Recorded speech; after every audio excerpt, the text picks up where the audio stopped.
Hey, my name is Gavin. I'm 25 and I fix things for a living. Anything that breaks, leaks, squeaks, or stops working, I can usually make it right again. Pipes, roofs, wiring, windows that rattle in the wind. You name it, I've got the tools for it. I live in a small cedar shingled house on a quiet cul-de-sac just outside Asheville, North Carolina. The kind of neighborhood where the streets are lined with old maples that turn fire red every fall, and the mailboxes are all the same shade of forest green. Most of the folks around here are older, retired, or close to it. They wave when they walk their dogs at dusk, and nobody locks their doors unless they're leaving town for the weekend. My house sits at the end of the loop, a modest two-bedroom with a screened porch and a gravel driveway. It used to belong to my grandfather. When he passed, he left it to me, no strings attached. I moved in 2 winters ago, right after I finished trade school, and started taking jobs through word of mouth. The place needed work peeling paint, a leaky gutter, a furnace that coughed like an old smoker, but I fixed it piece by piece. Now it feels like mine. Simple, sturdy, quiet. Across the low white picket fence that separates my yard from the next is Lydia's house. She's 38 lives alone and has the prettiest lavender garden I've ever seen. Every spring, the bushes bloom in thick purple waves along the fence line, and the scent drifts over on warm evenings like a secret. She keeps an old wooden radio on her back porch that plays classical music every morning. Chopin, Beethoven, sometimes something slow and minor that makes the air feel heavier. I don't know much about her past, just that she's been divorced for 2 years and works from home as a freelance editor. She doesn't talk about the ex, and I don't ask. We met the first winter I moved in. It was late January, the kind of cold that sneaks under your skin and stays there. I was outside splitting firewood when I heard a faint banging from her side of the fence. A minute later, Lydia appeared at the gate, bundled in a thick cardigan, cheeks pink from the wind. Gavin, she called, like she already knew my name. I hate to bother you, but my water heater's making a noise like it's about to explode. Any chance you could take a look? I wiped my hands on my jeans and followed her inside. Her kitchen smelled like cinnamon and old books. The water heater was in a closet off the laundry room, an ancient tank that groaned and hissed like it was mad at the world. I tightened a valve, bled the air, replaced a corroded fitting. 40 minutes later, it purred like new. She tried to pay me. I refused. "You're my neighbor," I said. "Neighbors help." She poured me a mug of hot cocoa instead, thick and dark with a marshmallow, that melted into a sweet cloud. We stood in her kitchen steam, curling between us, and talked about nothing, the weather, the way the mountains look after a snow, how the mailman always parks in the same spot. When I left, she walked me to the gate. "Thank you," she said, and her voice was soft, like she wasn't used to asking for help. After that, things just happened, quietly. I'd bake too much cornbread on Sundays and leave a foil-wrapped square on her porch. She'd brew extra coffee in a stainless steel thermos and hang it on my side of the fence before I left for work. No notes, no fuss, just gestures. I'd see her watering the lavender at dawn earbuds and humming along to whatever was on the radio. Sometimes she'd wave. Sometimes she wouldn't. I never pushed. I told myself she was just a good neighbor, the kind of person who made the street feel safer. I didn't let myself think beyond that. Until the afternoon, everything shifted. I had a date that night. First one in months. Sarah, a friend graphic designer, laughed at my dumb jokes when we met at a cookout. She texted me the week before dinner Friday. I said yes before I could overthink it. Now it was Thursday, and I was standing in my bedroom, staring at 2 shirts like they held the secrets to the universe. A white button-down crisp from the dry cleaner. A gray Henley, soft, worn-in, comfortable. I held one in each hand, turning like an idiot in front of the mirror. White looked too formal. Gray looked like I didn't try. I needed a second opinion. Without thinking, I grabbed both shirts, walked out the back door, and crossed the yard to the fence. The gate creaked as I pushed it open. Lydia's porch light was on, even though it was barely dusk. I could hear faint piano music drifting from inside, something slow and wistful. I knocked. A moment later, the door opened. She stood there in a cream-colored sweater that slipped off one shoulder hair, twisted loosely at the nape of her neck. Her eyes flicked to the shirts in my hands, then back to my face. She didn't say anything, just raised an eyebrow. "Hey," I said suddenly, feeling like a kid. I need help." "Which one?" She stepped aside, motioning me in. The house smelled like vanilla and wood smoke. I followed her to the living room where a single lamp cast a warm glow over worn hardwood and books stacked in uneven piles. She took the shirts, held them up one at a time, tilting her head like she was sizing up more than fabric. After a long pause, she handed me the white one. This, she said, it makes you look sincere. I laughed, a short, nervous sound. Sincere's good, right? She didn't answer right away. Her gaze lingered on my face, something unreadable flickering behind her eyes. Depends, she said, finally voice low on who you're trying to impress. I opened my mouth to thank her, to make a joke, to say anything, but the words caught. She looked down, fingers brushing the cuff of her sleeve. The music from the radio filled the silence, a single piano note hanging in the air like a held breath. And then, so quietly, I almost missed it, she said, "You're blind, Gavin." I blinked. What? She lifted her eyes to mine. They were steady, unguarded, a shade darker than I remembered. I've liked you for a long time. The room tilted. The shirt slipped from my fingers and hit the floor with a soft thud. She didn't move, didn't take it back, just stood there waiting, like she'd finally said the thing she'd been carrying for months, and now the weight was mine to hold. Before I could speak, she turned, walked to the door, and stepped out into the evening. The gate clicked shut behind her. I stood in her living room alone, the white shirt crumpled at my feet, the echo of her words ringing in my ears like a bell I couldn't unhear. I left Lydia's house in a daze, the white shirt still clutched in one hand, like a flag of surrender. The evening air had cooled, carrying the faint scent of lavender from her garden, but it did nothing to steady the pulse hammering in my throat. Her words looped in my head, soft but sharp. I've liked you for a long time. I wanted to chase after her, to say something, anything, but my feet stayed rooted to her porch until the gate's creak faded into silence. Back in my house, I tossed the shirt onto the bed and stared at it. Sincere. That's what she'd said. I laughed, a short, hollow sound that echoed off the empty walls. I was supposed to be getting ready for a date with Sarah, someone who didn't make my chest feel like it was caving in with a single sentence. Someone safe. Someone who didn't live 10 feet away, separated by a fence, and 13 years of life I hadn't lived yet. I showered, changed into the white shirt because I didn't know what else to do, and drove to the restaurant downtown. Asheville's lights blurred past the windshield, neon signs for craft beer, string lights over patios, couples laughing on sidewalks. I parked, checked my reflection in the rearview mirror, and tried to shake Lydia from my mind. This was just dinner. Just a chance to meet someone new. Nothing more. Sarah was already at the table when I walked into the bistro, a cozy spot with brick walls and candles flickering in mason jars. She wore a green dress, hair curled, smile bright. She stood to hug me, and I caught a whiff of her perfume, something floral, but not lavender. We sat, ordered drinks, a beer for me, a glass of red for her. She talked about her design projects, a new client, a logo she was proud of. I nodded, smiled, asked questions, but every laugh felt forced, every word like I was reading a script. You okay? She asked halfway through the appetizer, tilting her head. You seem distracted. I forced a grin. Long week? Sorry. She waved it off, but her eyes lingered, curious. I stared at my plate of bruschetta, the tomatoes too red, the bread too crisp. All I could see was Lydia standing in her living room, sweater slipping off her shoulder, saying those words like they'd been waiting years to escape. You're blind, Gavin. The rest of the night dragged. Sarah was nice, funny, smart, easy to talk to when I let myself try. We split a dessert walk to her car, and she hugged me again before driving off. Text me, she said, hopeful. I nodded, but as her taillights disappeared, I felt nothing. No spark, no pull. Just the weight of an evening I'd spent somewhere else entirely. I drove home slower than usual, windows down, the mountain air sharp against my skin. My street was dark, porch lights glowing like low stars. Lydia's house was quiet, curtains drawn, no radio humming.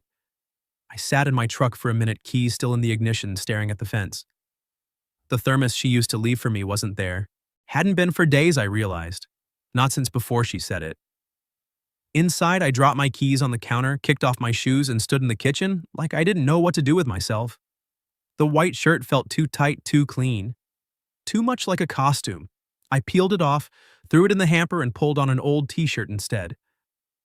My phone buzzed Sarah thanking me for dinner, a smiley face emoji. I stared at the screen, thumb hovering, then set it face down. Sleep didn't come easy. I lay in bed, ceiling fan, spinning lazy circles, and replayed every moment with Lydia.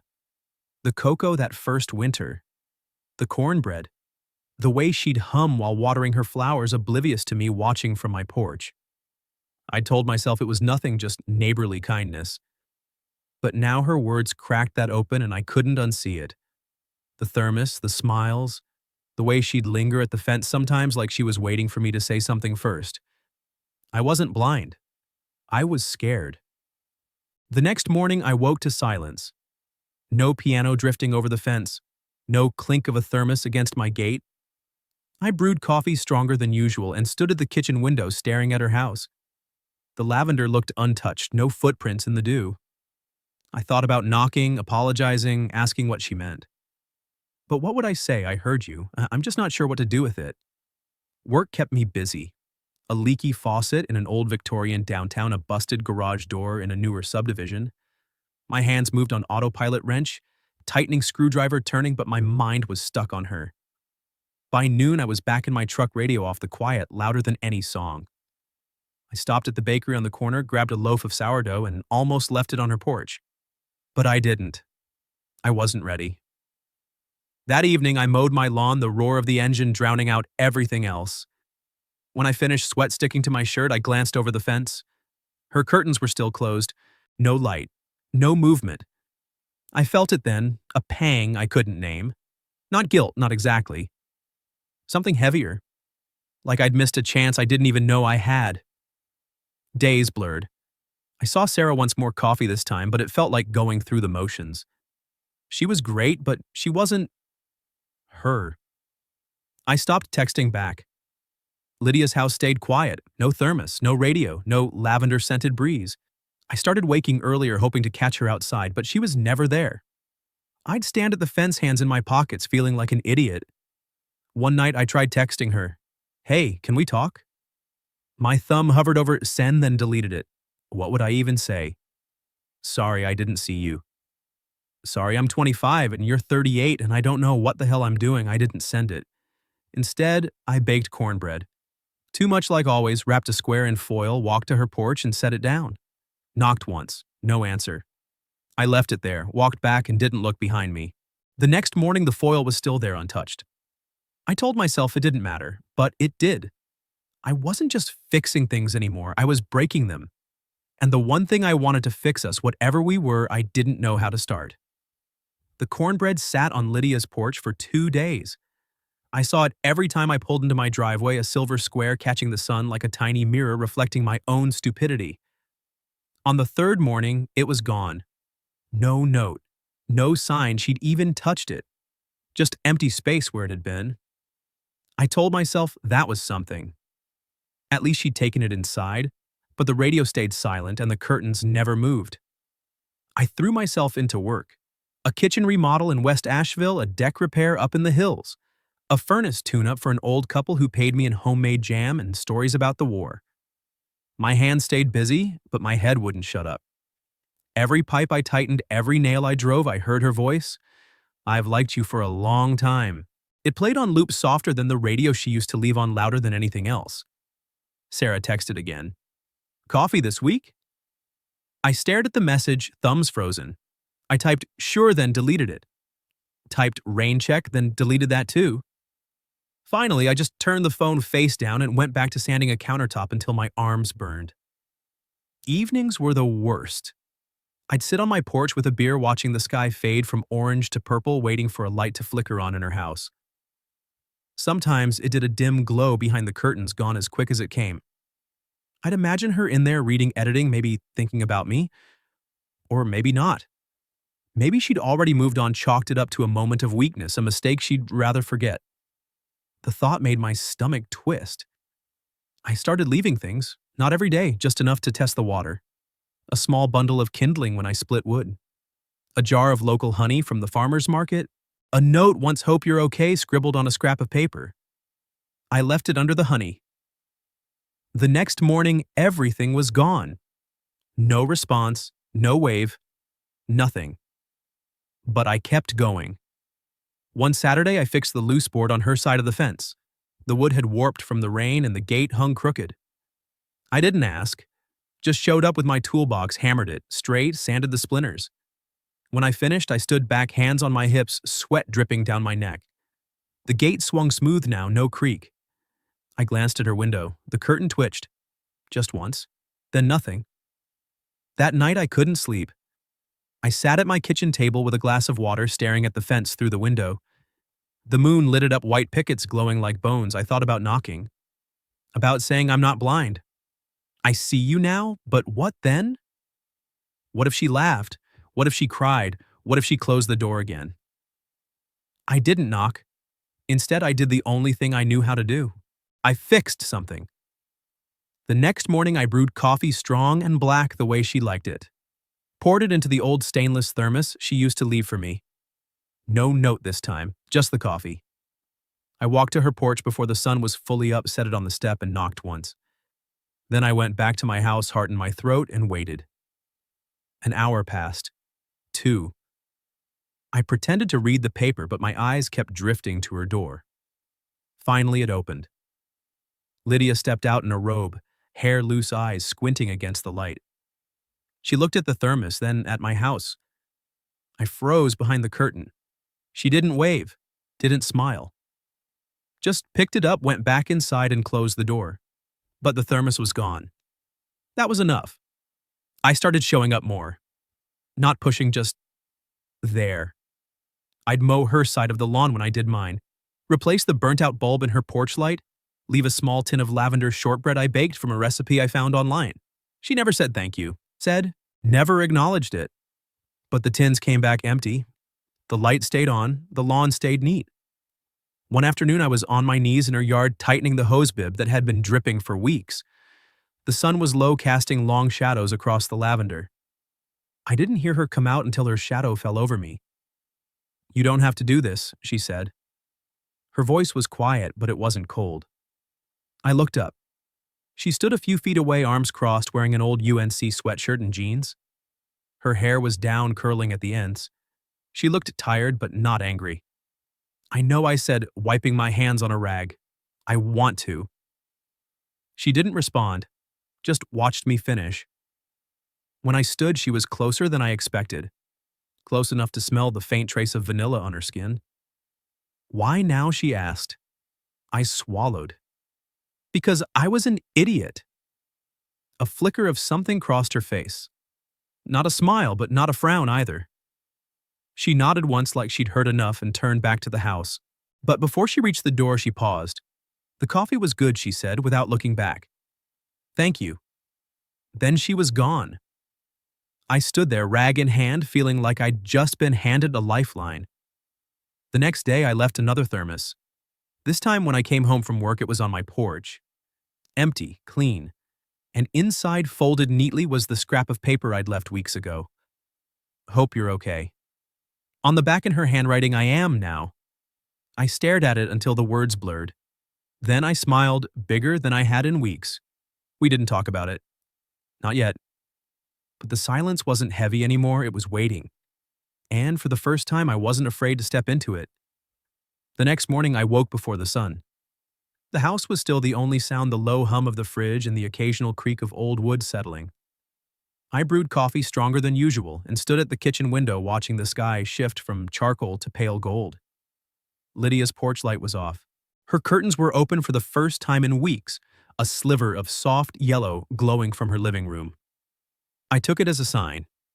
I didn't leave a thermos this time. Instead, I grabbed my toolbox, walked out back, and started on the fence. The bottom rail on her side had cracked clean through, probably from the last windstorm. I'd noticed it days ago, but hadn't touched it. Now felt like the right moment.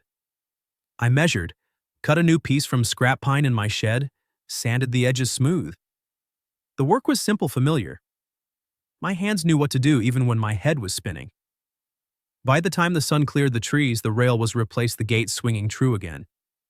I wiped sawdust from my jeans and glanced at her window. The curtain moved. Lydia stood there, coffee mug in hand, watching. She didn't wave, but she didn't look away either. I lifted a hand in a small salute.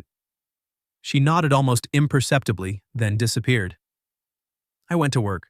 A bathroom remodel in Biltmore Village, a ceiling fan install in a condo near the river. My phone stayed quiet. No texts from Sarah, no surprise. I hadn't reached out since the second coffee date and she hadn't pushed. I told myself it was for the best. Clean break, no mess. When I got home, the thermos was on my porch again. This time, there was something inside. I unscrewed the lid. A single lavender sprig, still fresh, tied with a piece of twine. No note, just the flower. I held it to my nose, breathed in the sharp, sweet scent, and felt something loosen in my chest. That evening, I baked shortbread. The recipe was tricky butter too soft, sugar too coarse, but I followed it step by step. When they came out golden and crumbly, I packed half into a tin and walked over. Knocked once, waited. The door opened. Lydia stood there in a faded blue t-shirt, hair damp like she'd just showered. Her eyes flicked to the tin, then to me. "Peace offering," I said, holding it out. She took it, fingers brushing mine for a second longer than necessary. "You bake, now learning," I said. "Figured I should earn my keep." She almost smiled. "Come in." I stepped inside. The house smelled like lemon polish and something baking, maybe apples. The radio was on low, some violin piece I didn't know. She set the tin on the counter, opened it, and took a piece. Bit into it. Chewed slowly. "Not bad," she said. "High praise." She laughed, a small surprise sound like she hadn't meant to let it out. "Sit." We sat at her kitchen table, the same one where I'd fixed her water heater 2 winters ago. She poured coffee into 2 mugs, no cream, no sugar. We drank in silence for a minute, the kind that wasn't awkward anymore. "I owe you an apology," I said finally. She looked up. "For what? For being blind?" She set her mug down. "I shouldn't have said it like that. It wasn't fair." "No," I said. "It was true. I just didn't know what to do with it." She nodded, eyes on the table. "I didn't either." Another silence. Then, "I'm not good at this," I said. "The feelings thing. I fix things. I don't talk about them." I noticed, she said, and this time she did smile. Small but real. I laughed under my breath. "Yeah, well, I'm trying." She reached across the table, touched the back of my hand just for a second. "You're here. That's enough." We didn't kiss, didn't hug, didn't make promises.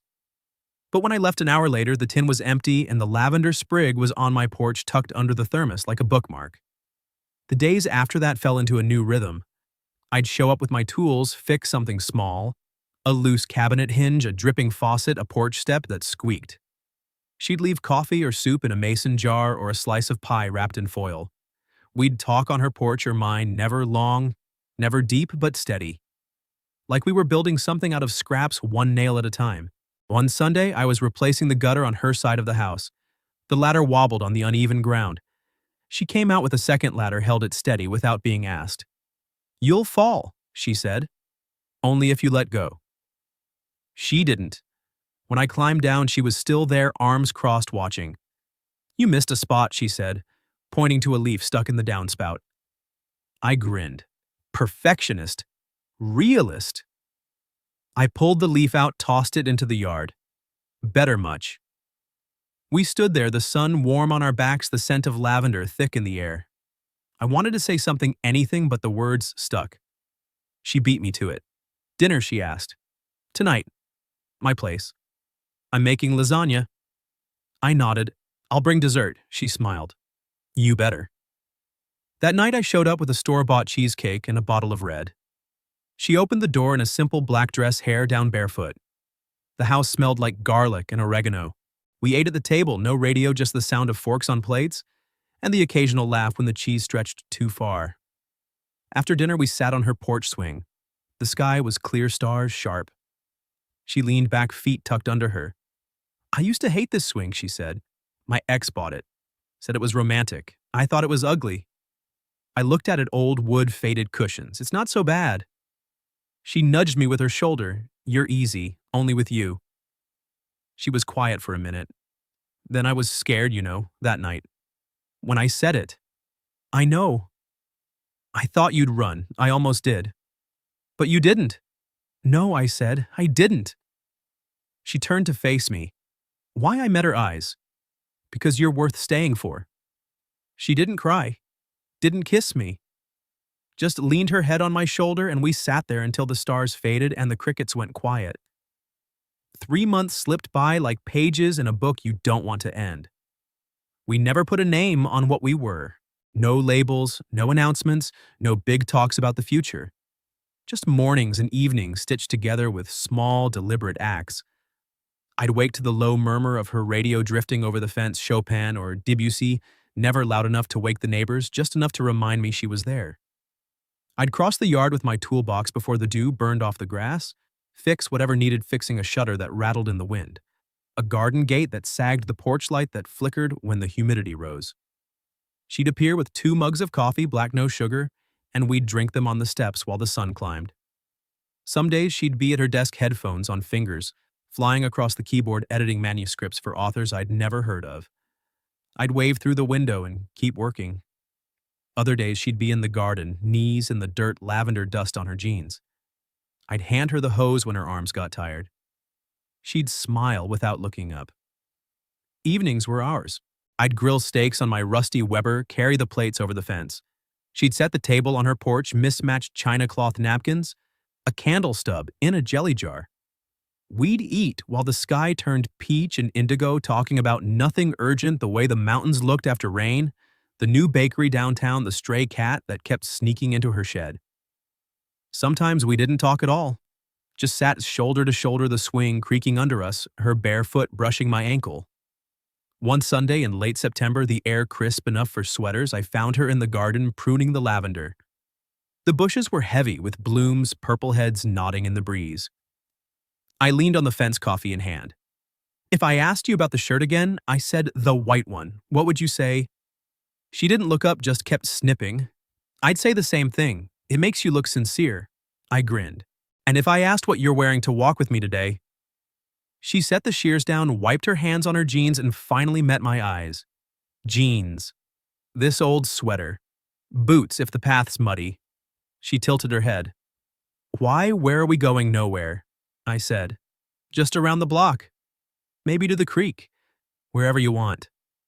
She smiled, slow and warm, the kind that started in her eyes and settled everywhere else. Give me 5 minutes.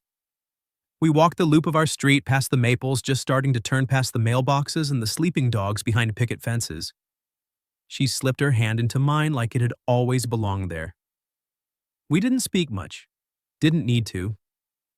The silence was easy now, the kind that holds more than words ever could. When we got back, the sun was low, painting the fence gold. She stopped at the gate, turned to face me. I used to think love had to be loud, she said.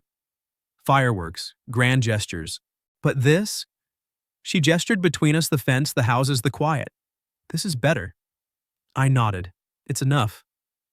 She leaned in, kissed me, soft and slow, tasting like coffee and September air. When she pulled back, her forehead rested against mine. You're not blind anymore, she whispered. No, I said. I see you. We stood there until the porch lights flickered on, up and down the street until the first star appeared. Then we walked through the gate side by side, the lavender brushing our knees, the radio humming something soft and old. No promises, no plans, just the next morning and the one after that. And for the first time in my life, that was everything.